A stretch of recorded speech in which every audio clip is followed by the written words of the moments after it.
It is your choice to make. I need to tell him. Every time I look at Lulu, I'm gonna think of Sam. Feeling guilty is gonna get you nowhere. I don't know what to do! I will back off the second Michael tells me. I need to ask you a favor. General Hospital latest update. Drew's dangerous moves threaten Curtis, while Dante pressures Anna for answers about Sam's murder. Meanwhile, Trina faces Kai's explosive anger, Lulu confides in Laura about Dante, and secrets unravel, including Brooke Lynn's baby bombshell and Sasha's shocking news.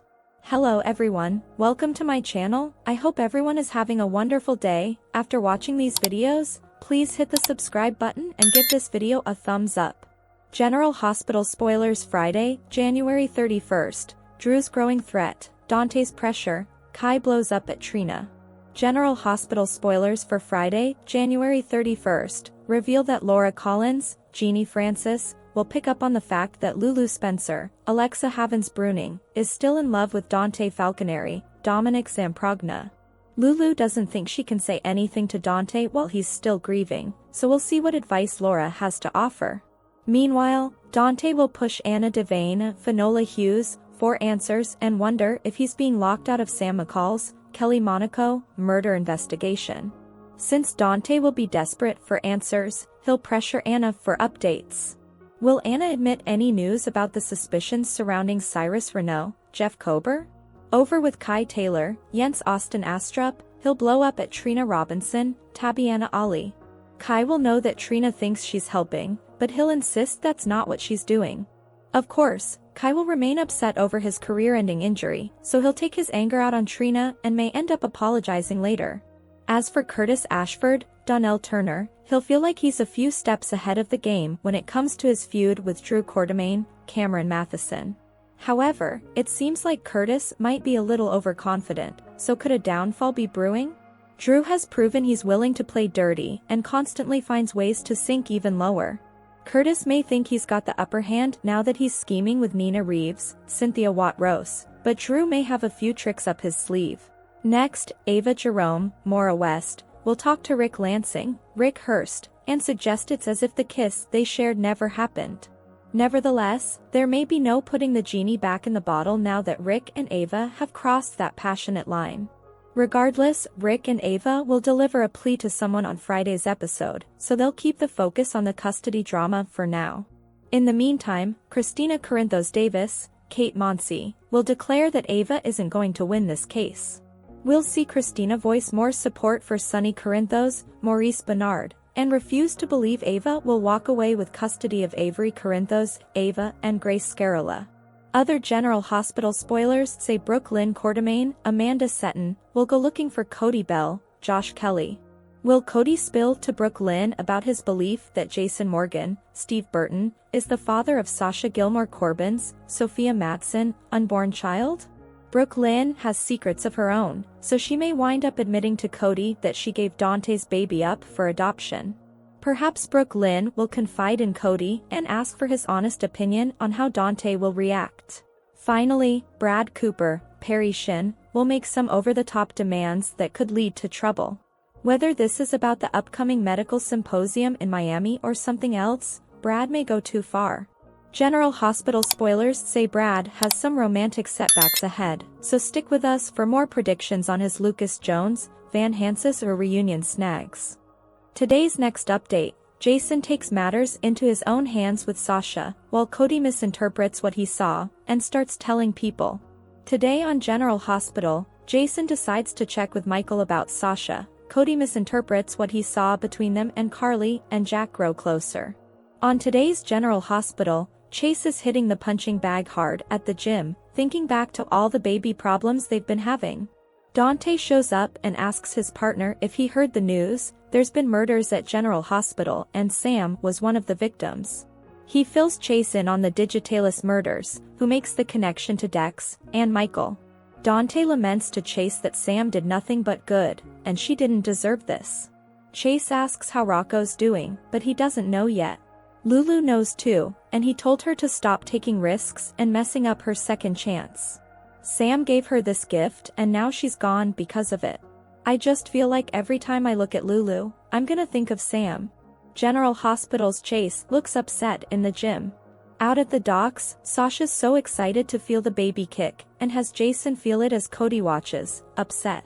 He runs off before he can hear her tell Jason she and Michael agreed the baby was hers to raise solo, and she doesn't need his help. He insists he needs to talk to Michael himself. "Are you calling me a liar?" And tells her she owes Michael. Jason's not saying she's lying, but even if Michael agreed, maybe he asked to see her because he changed his mind. He needs to talk to Michael. Then go talk to him. Sasha yells, then tells him to let Michael know she's thinking of him.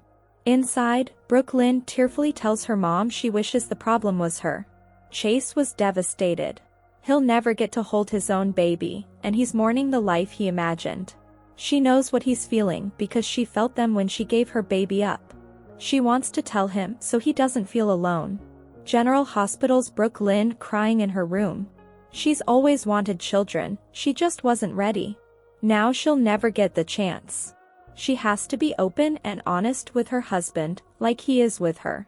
But that means she has to tell the whole truth, that she's got a child, and Dante is the father. And he doesn't even know that it happened. Telling Chase will mean telling Dante, which makes her sick to think of. Lois says Dante knows they were both kids who weren't ready to be a parent.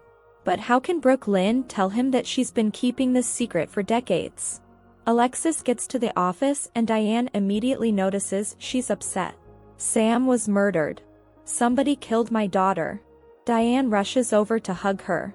Alexis wants her daughter back and the grief is so much worse now, knowing this. I'm gutted, and I don't know what to do with these feelings that I have. She picks up a stack of papers and throws them on the floor. General Hospital Alexis tosses papers on the floor from Diane's desk as Diane watches sadly. Diane wants to say what she needs to hear, but she doesn't know what to say besides she's there for her, no matter what she needs.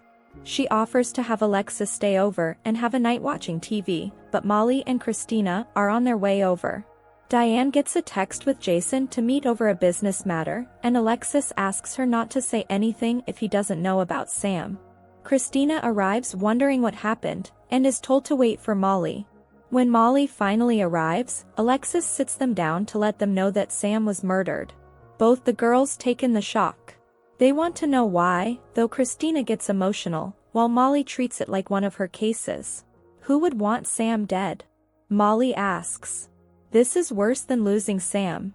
At the Metro Court, Maxie's in disbelief that Sam was murdered. This makes her death even worse. Spinelli's going to be devastated. She asks how Lulu's doing with it. And it's not great. She owes everything to Sam, from her life to caring for Rocco. Maxie tells her that feeling guilty over something she can't control does no good. I love the man Sam was going to marry. I never stopped. Maxie admits she's surprised that Lulu admitted to loving Dante. But she understands, since for Lulu, the night she was going to tell Dante she loved him was like yesterday. Lulu thanks her for understanding, then spots Jason walking in to meet with Diane. Do you think I should tell him about Sam? Maxie doesn't think so. Cody, meanwhile, is throwing a fit in the tack house when Molly walks in and he snaps at her, wondering why she's there.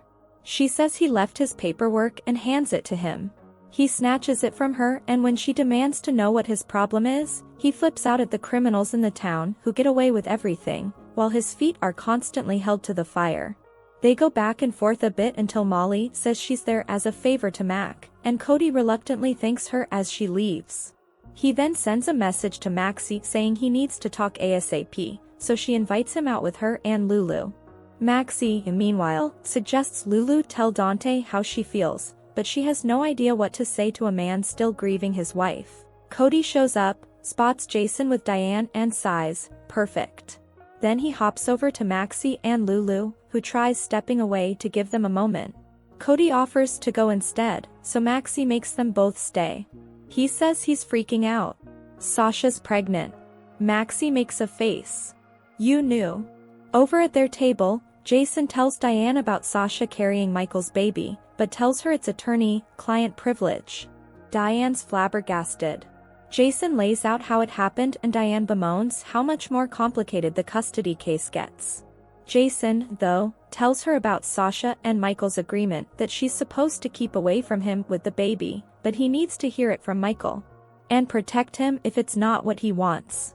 Diane suddenly realizes that this means Robert will have another grandchild. She wants to hear how Jason wants to handle it. She suggests talking to Carly, but Jason says if Sasha's telling the truth, Carly is the last person who needs to know. He's gonna go talk to Michael. Can Diane keep an eye on Sasha and get her whatever she needs? Discreetly. Picking up from yesterday, Jack and Carly are kissing passionately in the hotel room, when she pulls back and says she needs a minute. He apologizes for misinterpreting, but she says he didn't. She just doesn't want to get caught up in the moment. He says he didn't come to sleep with her, and takes her up to the roof that's set up with chairs, champagne, and a fire pit. Carly's thrilled. He toasts to her changing her mind and showing up. After some hesitation, Carly asks why Valentine, the man Brennan has been helping, would want to kill him. She thought they were friends. Jack says he was a friend, and a good one, but after tonight, he's not protecting him anymore. Valentine assumed trying to take him out was on Jack's orders, because Val knows he's that ruthless. He wasn't at that point before, but he is now. Carly wants to know why he's protecting Valentine, and when Jack says it's a complicated story, she tells him to order more champagne. He tells her about how he wanted to rise through the ranks in the WSB, and an alliance with Valentine was the smart thing to do. They complemented each other, his charm and Val's drive. Jack saw Valentine as an outsider, and they both needed each other. They became true friends. Until that friend tried to kill me. In the show's final moments, Diane promises to keep an eye on Sasha, but to let her know when Jason gets clarity from Michael. If he wants to be a part of the child's life, she'll fight for it, but he had plenty of time to tell her about this, and since he didn't, it sounds like Sasha's right. Jason isn't sure. At the other table, Maxie admits to Cody she knew, but it wasn't on her to tell. He won't admit how he found out, but he's worried about the deadbeat dad. Maxie says Sasha didn't want the father known, and Cody gripes that it was all to protect this guy as Jason walks to the elevator. He surprises both ladies when he claims Jason is the father. Out at the docks, Sasha promises her baby she'll always be there, and they can do it on their own. Brooklyn wants to know why her mom isn't saying anything. This is too big, Lois says, and she doesn't want to influence her decision. But she's there for her daughter. It's not an easy choice, but it's Brooklyn's and only hers. That's when she decides she needs to tell Chase. Dante thanks Chase for listening, then asks what's going on. He can tell something's wrong. Chase just says he'll talk about it when he's ready. Alexis lays out that they're going to keep this from Scout because she's too young, and hold off on telling Danny until they know more. She'll talk to Anna to try to keep it out of the press. They need to stay strong and united. For the kids. Davis women unite. Carly says she admires Brennan's loyalty in protecting Valentine all these years. She likes to think she's loyal too. Jack, though, says she's a good person, unlike him. Carly tells him he's the guy who's done awesome things for her over and over again, while expecting nothing. There is something in it, that he's been fighting for a while. But he's all out of fight. They lean in and kiss again. Thanks for watching this videos. Please hit the subscribe button for more updated news.